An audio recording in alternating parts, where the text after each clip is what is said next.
Welcome to the show, Brain Health Unchaining Your Pain. And I am really, really excited to have an English person on the show today, even though you're not in England and we're in completely different time zones. Welcome to the show, Steve. Thanks for having me. So I know we got introduced by Chris Ross, and then you appeared on his show Win-Win Effect. I think it was under episode 141. But I'm just want to ask the listeners if they've ever known anyone that's worked with Sir Elton John or Elon Musk, sent people to the bottom of the ocean to look at the Titanic, or on the seabed, or closed museums in Florence for a private dinner with Andrea Bocelli serenading them whilst they ate pasta. Then you just have met the guy now, Steve Sims, which I just think is fantastic. He's quoted as the real life Wizard of Oz by Forbes and Entrepreneur Magazine. He's a best-selling author of BLUEFISHING, The Art of Making Things Happen, which I know has been an amazing bestseller. He's sought-after coach, top-rated speaker in the US, including keynoting at the Pentagon and Harvard twice. What an amazing accomplishment. Kind of cool. It's funny. I know it's my bio, but I'm like, well, that guy sounds interesting. That can't be me. So it's always funny when you hear these things. I'm really curious how you got to where you've got to today, because I know you've been on a bit of a journey. But before we dive into your journey and talk about your new book, which is coming out on the 18th of October, I'd love to know, because this show is all about brain health, what does optimal brain health mean for you personally in the context of your journey? I think it's you can only answer that when you've kind of done it badly. You know, things reveal themselves. And I think the maximum way to keep my brain going is to stay aggravated and to stay curious. Now, children up until, say, the age of 5, we're curious about everything. We want things. We have no decorum, subtlety. I want a lollipop. I want to go and play football. You know, we have that kind of energy. And then as parents, and I'm a parent as well, we kind of dull it down a little bit. You know, you got your little boy running around with a pillowcase on his neck, pretending to be a superhero. And we go, oh, I'm a superhero. Yeah, yes, you are. And then if they're doing that at 18 years old, we put the kibosh on them and go, hey, grow up, act your age. We kind of kill that curiosity. So I think brain health for me is to stay curious, to stay energized. And here's a key word: to stay aggravated. Aggravation isn't violence. Aggravation is that point of agitated. I just want to do this. I want to raise my standards. I demand a better relationship. I demand a better waistline. I demand a better diet. That agitation is what gets us to move. So I would say agitation and curiosity, that's my brain health. I love that nobody's said agitation at all on the show, which is a really new one for me. But I love that you said that, because it's kind of that underlying energy, isn't it, that you have to keep doing. You're never done. No, you're never done. It's a new benchmark. You see, I've done kickboxing, I've done motorcycle racing, I still race motorcycles, and I'm not good enough. And every time I'm on the track and there's someone in front of me, that one's better than me, he's better than me, he's better than me, I've got to catch him. You catch him, that's your now new normal. That's your new level. And then there's someone else ahead of you and you go, I want to catch him. So it's the same with me in business. You know, I was a bricklayer from East London. I'm now living here in Los Angeles in the sunshine, you know, having conversations with you and other people around the world. If I compared myself to that person, I'm leaps and hills above that. Yeah. But there are still people that I look up to and I go, right, I want to catch up to his coattails. You know, I want to be as good as him. And it's that aggravation that goes, I want to be better. So whenever you catch up, that just becomes the new benchmark, the new normal. I love that. And it just brought out a real memory for me when you were talking about like racing bikes, as I remember that several years ago now, my husband and I, we had this opportunity to take the lift down the mountain or go on monster trotters which are like these off-road scooters, and we whizzed down. But I'm a competitive little person, and these kind of devil horns came out, and I wasn't content unless I was able to win. So we were racing, handlebars side by side, coming into a sharp corner, and my husband just couldn't believe that I was, there trying to beat everyone else down the mountain on. And I think it's that, isn't it? It's that wanting to get to that next level, wanting to outperform, wanting to reach where someone else is at. And I think for me, it's kind of understanding where your limits are and pushing beyond them. I think so. I think the first thing, people pay too much attention to their limits. It's like trying to run a race while looking at your feet. You can't do it. And I think all of this kind of like, know your limits, know what you're capable of, know your ability, stick within your lane, screw all of that. If someone said you've got no limits, you've got no parameters, you've got no ceiling, you've got no benchmark, you've got nothing holding you back. So I think when it's this case of like recognizing limits, don't recognize them. In fact, constantly ignore them, because you'll find out what your new benchmarks are, what your new normal is. And if you're aggravated enough, you'll constantly raise that bar. Yeah. Do you know, I think that's so true. And I want to go back to the children analogy, is that we dumb down what we're capable of, don't we? At some point in our lives, somebody tells us, oh no, you can't. Yeah. You can't do that. Have you ever noticed? Have you ever noticed the most successful people have you ever noticed that those people telling you can't do that can't? Yeah. And so they don't want you being able to do it, because it's going to show that they're inadequate. So they go, oh no. And we got things like, act your age, and, grow up, and, know your place, and all of these horrible one-liners which are controlling. But if you don't hear them, you're not held back. You just spring to your own step. Yeah, I love that. And so I'd love to explore your journey in the context of your definition of brain health. Could you take me back to a time when you were really agitated, where things weren't working out quite right? Because obviously you started off as a bricklayer, and then there was something shifted, and now you're in LA. Well, the funny thing is, I don't think that aggravation has ever stopped. And you actually said at the end that, can you take us back to a point in time that you were aggravated? Can you take us to a point in time when things aren't working right? Now, that comes down to settling. For argument's sake, I've got my book coming out. And we're doing a lot of work on how we promote it, there's more work I'm doing on this book than I did on my first book, because quite simply, I didn't think anyone would get involved in my first book. So I didn't put any of the energy behind it.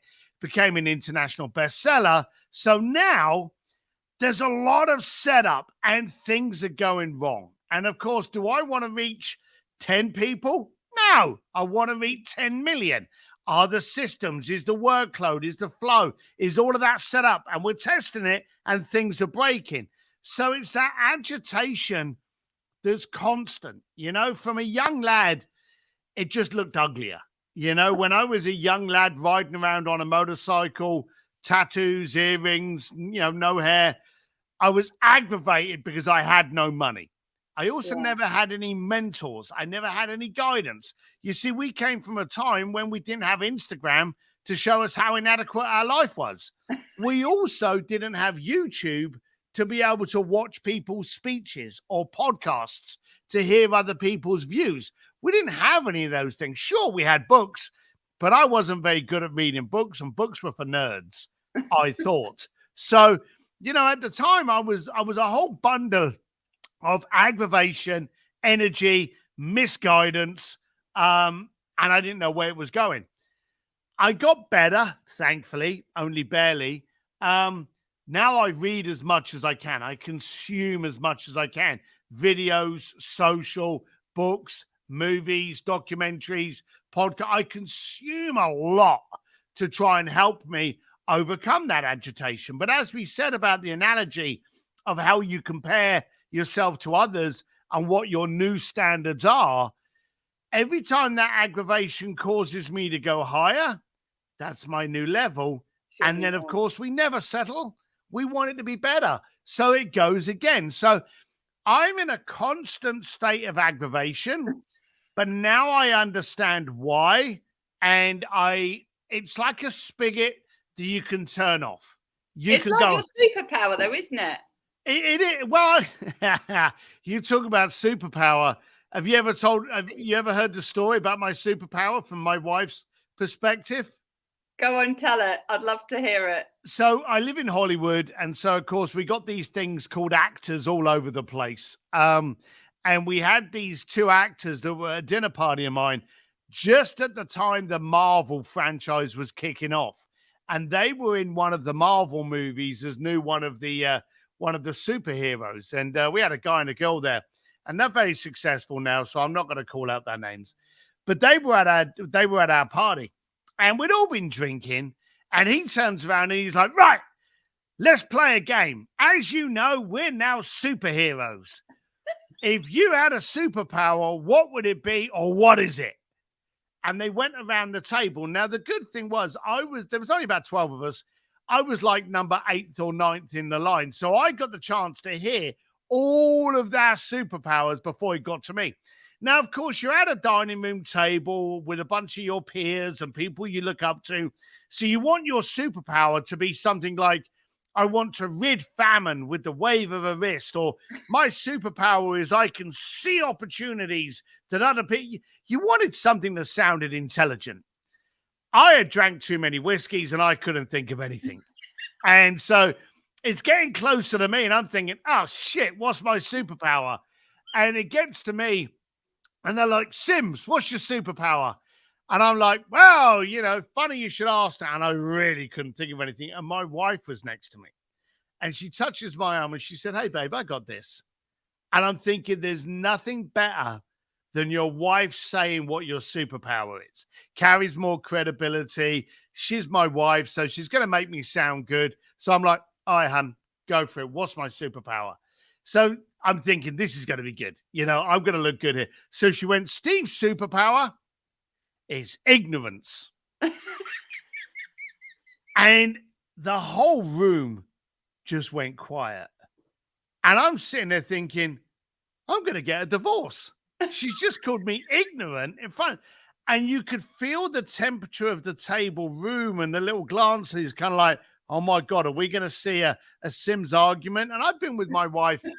We celebrated 30 years this year, and we were engaged 7 years prior to that. So we basically joked that we've been together since birth. Wow. But as everyone was starting to kind of like go, oh God, Steve's going to get into an argument now and all that kind of thing, she went, whoa, hang on a minute. Has he ever done anything that you've gone, how the hell did he pull that off?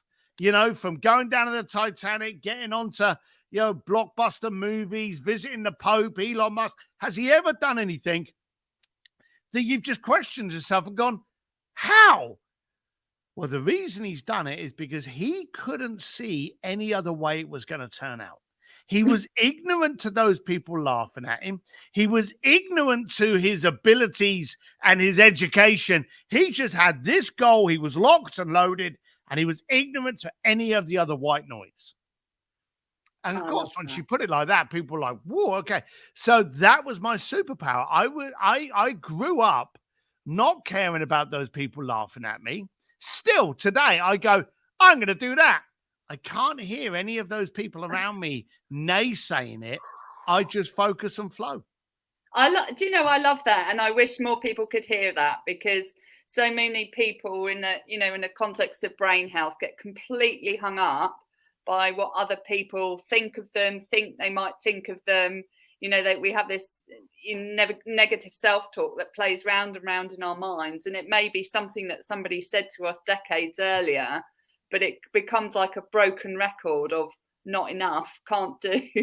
Yeah. It's uncanny, but that's, I'm not looking to make this a segue, but it's got amplified that inability for us to move has got amplified. Stupidly, it's been with us for many, many years.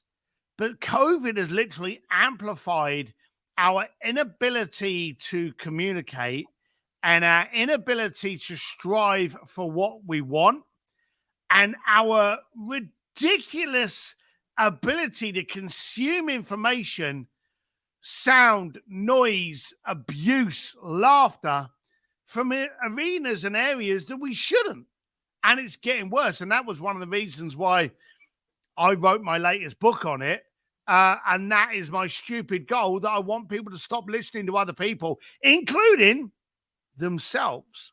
Yeah. Do you know, that's so important, isn't it? Because we can, you know, that bad relationship that we have with ourselves is often the thing that actually tips over the apple cart of performance, and we're left up wallowing in the dirt, but we think we're wallowing in somebody else's dirt that they've kicked in our face, and actually we kicked it in our own face.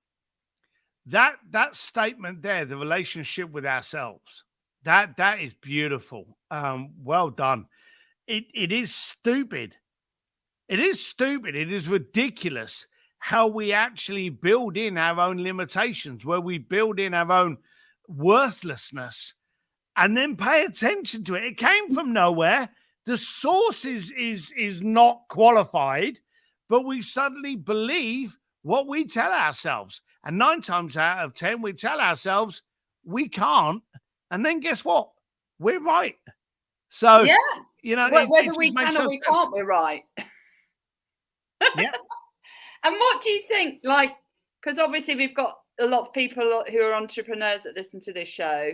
What do you think, particularly for, well, let's not pick a generation because it's irrelevant really.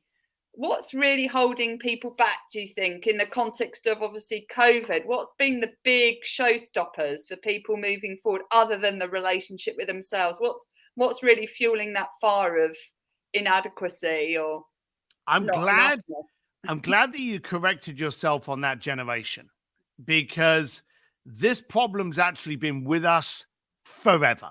Yeah. It's just COVID has amplified it. Now, we are all out there going, hey, me too. I'm going to stand up for women's empowerment, Asian hate, Black Lives Matter. Yet we don't focus on one of the biggest toxicities and horrible cancerous growth going on, which is the cancel culture and the gotcha society. You see, what we didn't have that we have today, that we didn't have in the 60s, 70s, and any other generation, was distribution. You see, you do something stupid today in public, and by the end of that 5 minutes, you can literally be seen by millions across the planet that you've never met before, but they've now seen you fall over. You fall over in 1970, the only people that are going to see it are the people around you. That's very true. Today, what's happening is we're not worried about failing. We're not worried about falling over. We're worried about people seeing us. Yeah. And we put too much prestige in other people's opinions. We're growing up on a social visual society where you are graded on how you look and you show up. But let's be serious. You're not. You're not showing up. You know, you're leaning it up against a car you don't own. You're stood outside a penthouse that you rented for the night on Airbnb. You're getting a picture on a private jet that doesn't even leave the runway, but you've rented it for a 30-minute photo shoot. And you are being graded on what you look like. And so a lot of people today are frightened to actually do things. I mentioned COVID. Before COVID, we were getting pretty bad at communication. Okay? I totally agree with you. You know, I'm massively on your side here because people are really poor, and it's got worse. I agree with you on COVID. And let's run through it. Prior to COVID, we would have a baby, we would shove it up on Facebook, and if it didn't get 1 million likes by the end of the day, we were depressed. Okay? Yet, why would we be yelling out messages rather than having a conversation? That's not communication. So we were getting really bad at it before COVID. COVID came across, and then all of these people are going, oh, woe is me, I can't get out and connect anymore. Well, the truth is you were pretty shit at it before. And you've got all these people going, oh my God, COVID, I can't go down to the gym. Well, your fat ass wasn't going to the gym before COVID. We've now just produced a pile of excuses for you. Yeah. Now, it doesn't matter what generation you came from. It doesn't matter, alive or dead. There has never been a time in the planet where we were united with a single cause that we all were being attacked by. Not in the world wars. No, not in a plague. No. You could have made a random cold call to Australia, Korea, Philadelphia, Los Angeles, Iceland, South Africa. You could have made a cold call to anywhere in the planet during COVID, and the person answering the phone, you could have asked them one question. Hey, how's COVID affecting you? And they would have had a response. Yeah. Now, you couldn't have made that call during the World War, because during the World War, not all the countries in the world were part of it, you know? So you could have phoned a connected. No, exactly. So during COVID, we had a single situation that affected the planet. But rather than that bringing us tighter together, what did we decide to do? We decided to pull pedestals down. We decided to start an Olympic sport of what statue can we find that was inappropriate in 1912. It wasn't inappropriate in 1912. It's inappropriate today, but it wasn't educated then. It's like attacking cavemen for killing animals to eat, you know?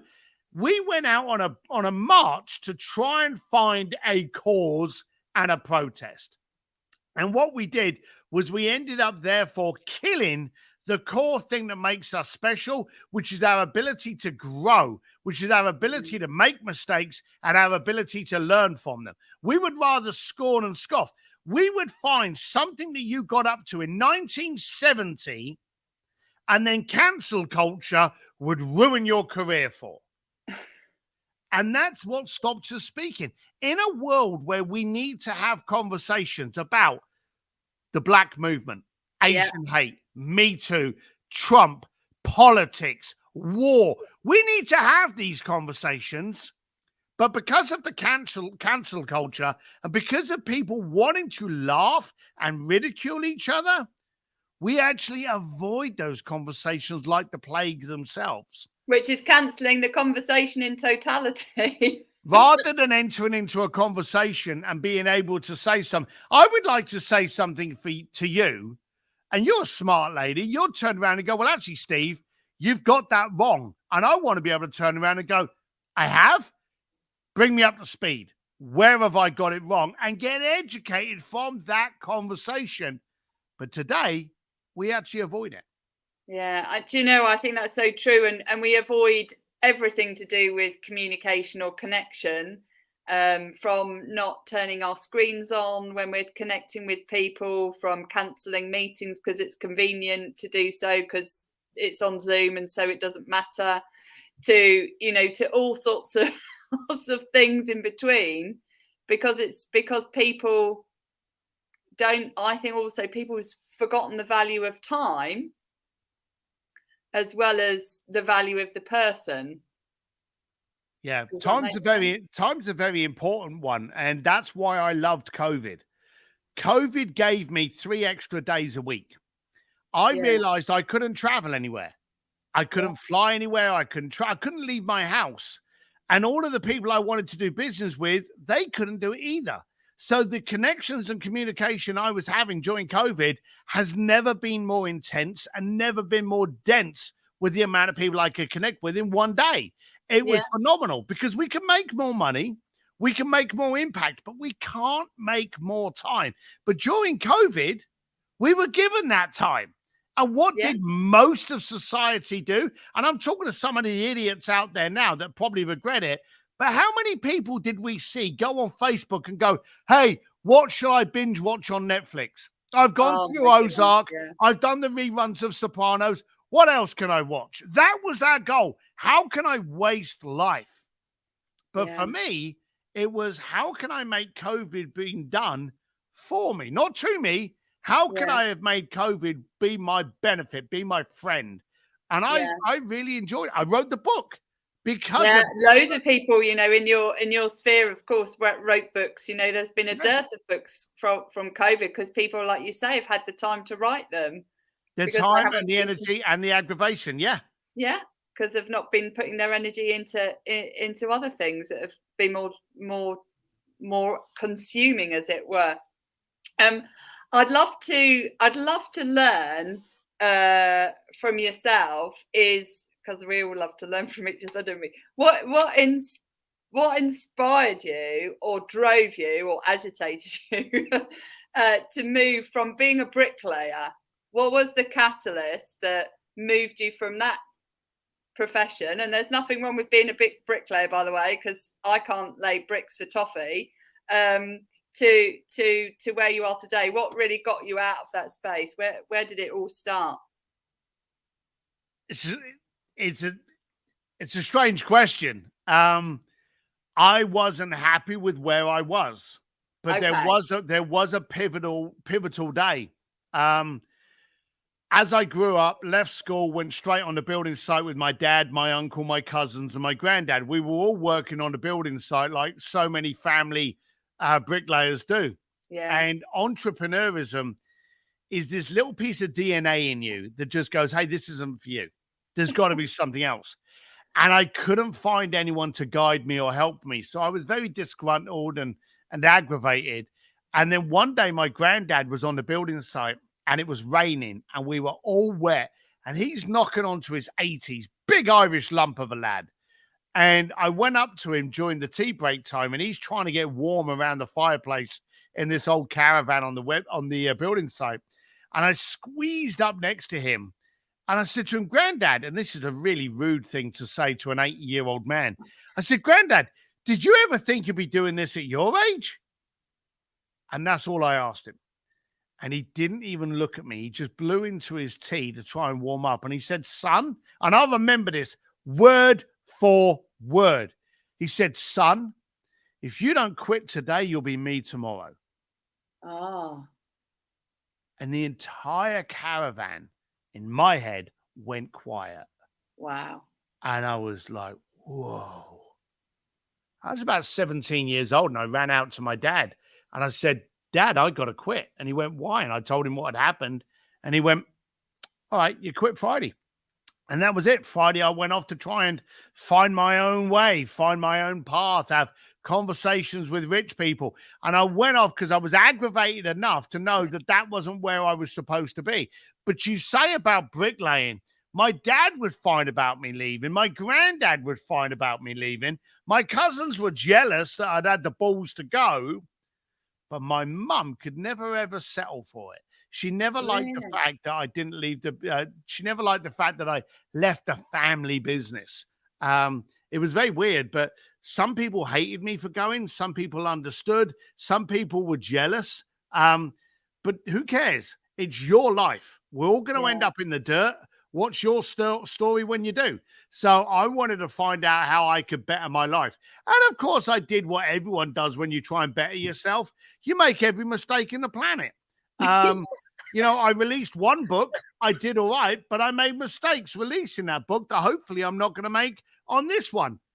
But I'll make new mistakes on this one. So mistakes are a constant education, and you learn to accept and almost invite them. And if you're not learning, you're dying. So I really like the fact that I do things and I go, oh, I should have done that. I'll do that next time. Or I'll coach someone on how to do it. Do you know, I love that because it's so easy, isn't it? I know I've come from a corporate culture where mistakes are like seen as the dearth of the business. And oh my God, how could you make a mistake? You've got, you misspelt something in your presentation, or you didn't write the sentence properly, or it wasn't the right color, font, or branding or something. People look at failure as something that shouldn't happen, when failure is the education to make sure what you want to happen will happen. Yeah. And I want to draw on this because, within your book, Go for Stupid, I know that you talk about this quite a lot. And in particular, the people that are successful, and we could take Thomas Edison as the initial example, you know, who had 999 or however many hundreds of attempts he had at making the light bulb, all of which people could perceive as a failure, but actually his perception was very different. It was just well, how many times did it go wrong when it's gone right? And the answer is, does it matter? Once you've got it right, you've got it right.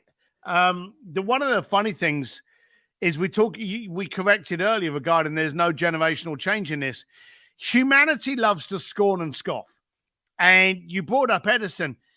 You wouldn't believe it, and it's in the book because I went through history to find out if this was just a problem that we've got today. It's just amplified today, but we can do something about it.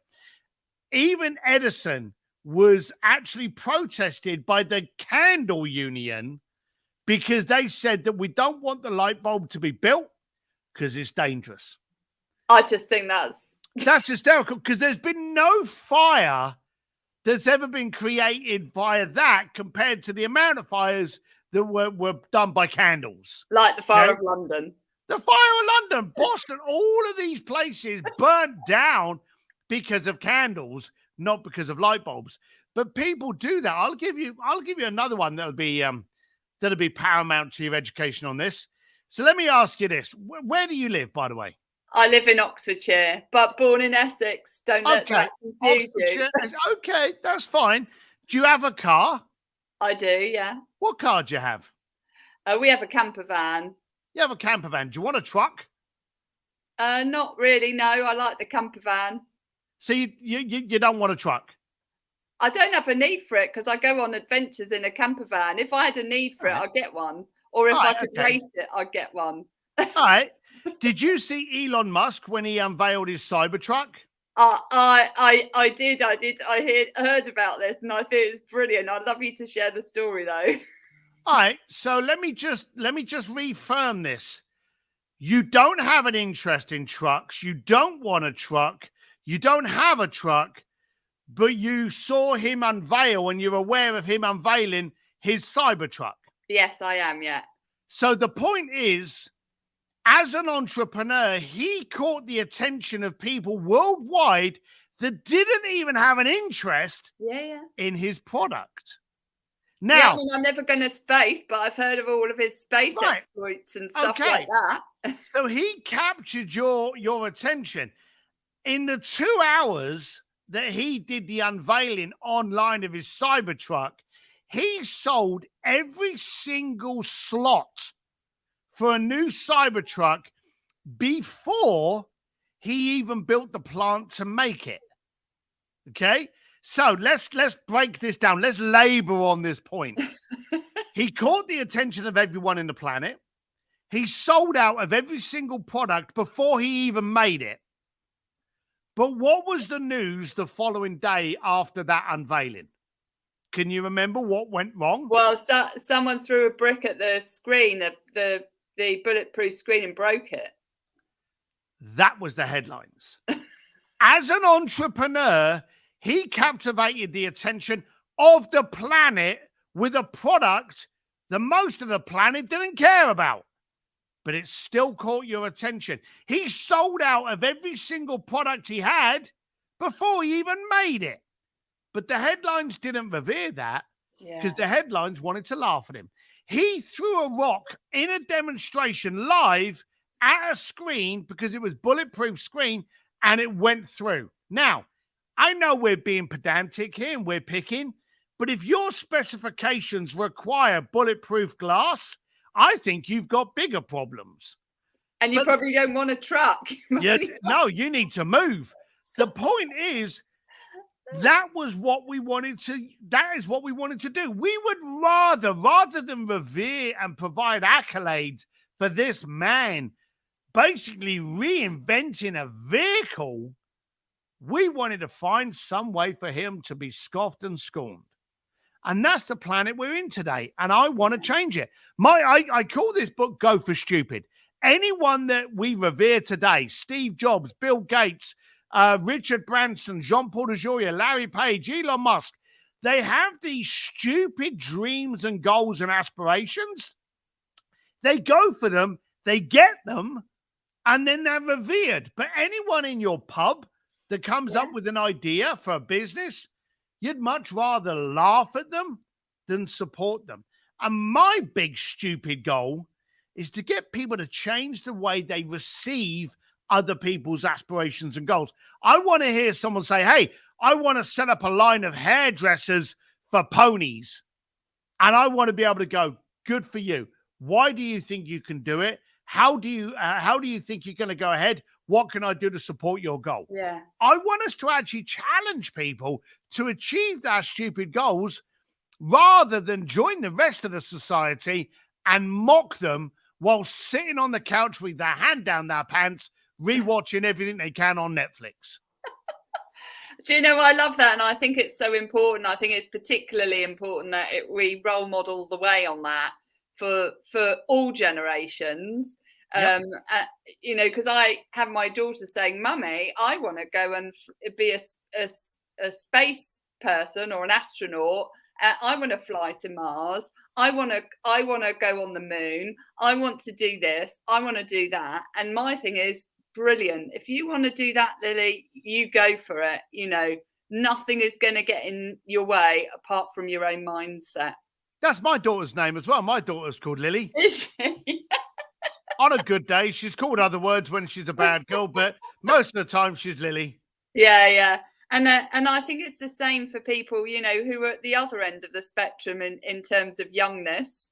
You know, the young at heart people, of which hopefully it's most of us, who think that their time is up, like your granddad said. Yeah. And it doesn't have to be. You know, we've got Mary Berry, for those that know Mary Berry, the amazing Mary Berry. Obviously, the Queen was phenomenal in terms of what she accomplished in her role, which which carried on until her last day. And it's finding those role models at any age of the generation to know that they never stopped. The owner of Kentucky Fried Chicken, I think, didn't he? He was up in his 90s, yeah. I've met so many people not too many now because I refuse to associate with them, but I've met people through my life that have been in their 30s and they're old. And I've met people, like I've got a friend of mine, Joel Weldon, who is my trainer for my speaking engagements. And he's a very, very famous, well-known speaker coach. The guy's in his 80s. He does pro slalom skiing. Okay. The guy's nuts for energy, and I will put him up against a 19-year-old any day of the week. And my money's on Joel. So you really want to not worry about the age. You want to worry about the life in that age. And you want to live your life. Yeah. It's health span, not lifespan. Yes. Yeah. I have I have a goal and a vision of how I die. And I've always had this. And my goal is to end up in the dirt like everybody else. We die. I go up to the pearly gates, hopefully, if I'm lucky. And I want St. Peter to be there at the bar with an old fashioned, slide me the old fashioned and go, well, you had some fun, didn't you? And that's my goal. I want to make sure that all of my life is enjoyable, as challenging, as educational as possible. And then I know I would have lived it. I'm not here to waste it. Do you know, I think it's so important that we live our life and have fun, because we can get so easily, you know, going back to the cancel mindset and sit on the sofa and scratch your backside. We just lose that sense of fun, don't we? We lose that sense of curiosity. We lose that sense of exploration, pushing the boundaries that they don't have to be there in the first place, like you mentioned, seeing how far we can go, you know, and all of those entrepreneurs that you've mentioned have never stopped. No, they've never stopped. And that's what I'm trying to do. You know, Go for Stupid came out at the beginning of COVID as quite simply quite rude, violent memes. I was getting very annoyed at how bad we were getting at communication. I was getting very annoyed are all the absolute time wasters in there that want to waste our life by binge watching Netflix. Yet here's the thing for you. Did you know during the 2 years of COVID, there were more millionaires registered, new millionaires, than at any other 2-year period in our life? No, I did not know that. That's amazing. And that was the BBC. That was Google that. That was actually a BBC report, because more people decided, okay, I've got this time. What can I do with it? Yeah. And that was the big difference. And so I was getting so annoyed. And then the cancel culture was coming up, and let's pull this statue down because it was inappropriate in 1713. Most freaking things were inappropriate in 1713. So they're basically, let's get rid of history. Yeah. We all screwed up in history. From it. Think about it. What are we going to be chastised with today in 100 years from now as being barbaric? Yeah. So in which case, you've just got to go, hey, that was then. Let's learn from it. Let's not kill it. Let's not pull all the bloody trophies down and the statues. Let's use that as a point. Okay, during those times of uneducation and inappropriate, whatever you want to do, this good was done out of it. Yes, there was, I guarantee you I've done shit that's been inappropriate.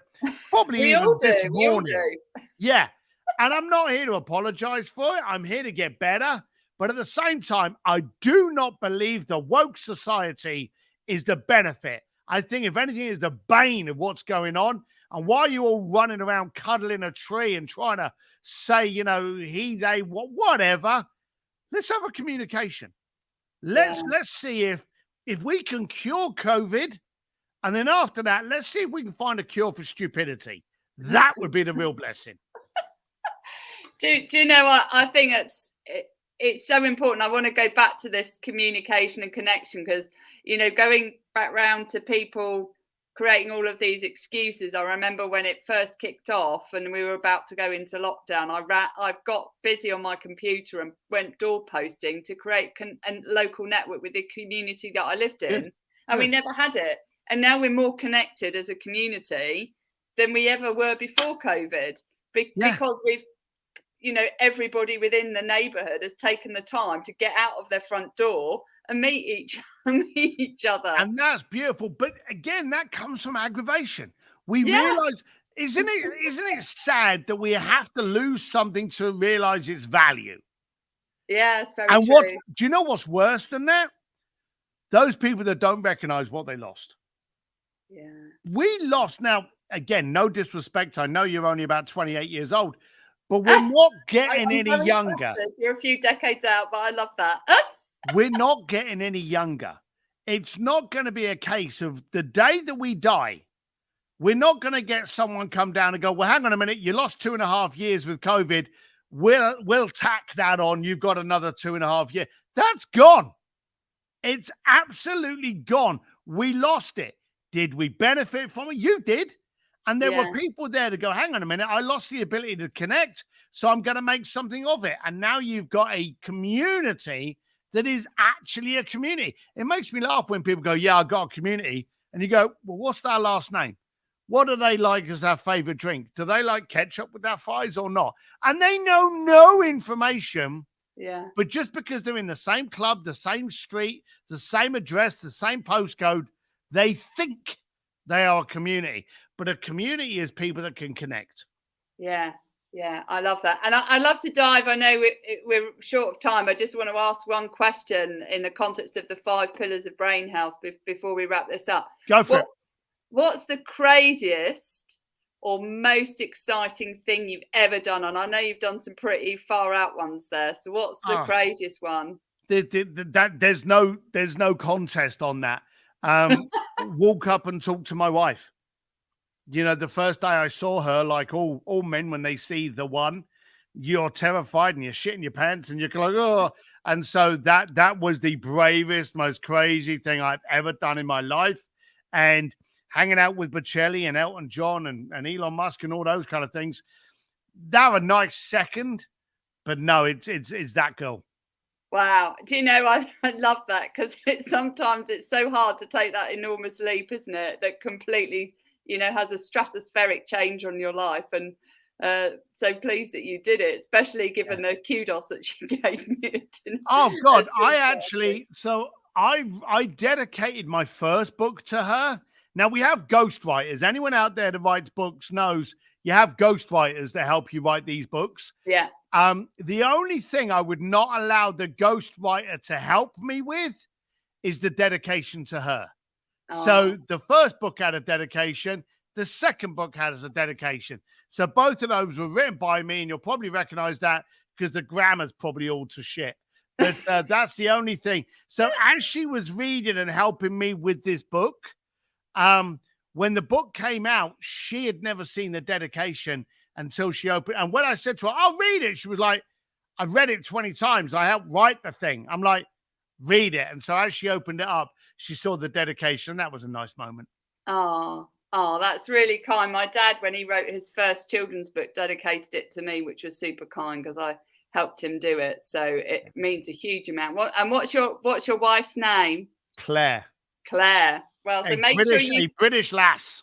A British lass.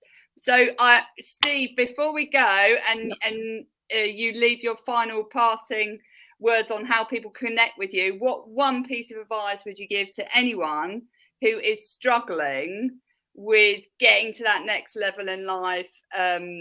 Got it. I got it. And it's not coming from Elon Musk. It's actually coming from my dad, who wasn't the sharpest tool in the shed.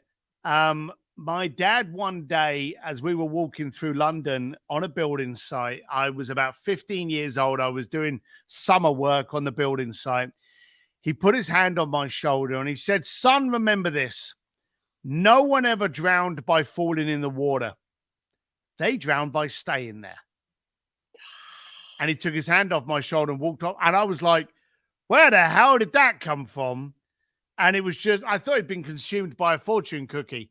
But then as the years went on and I kept on falling over and making mistakes, I realized I'll only drown if I stay there. So I'll give that one to my dad.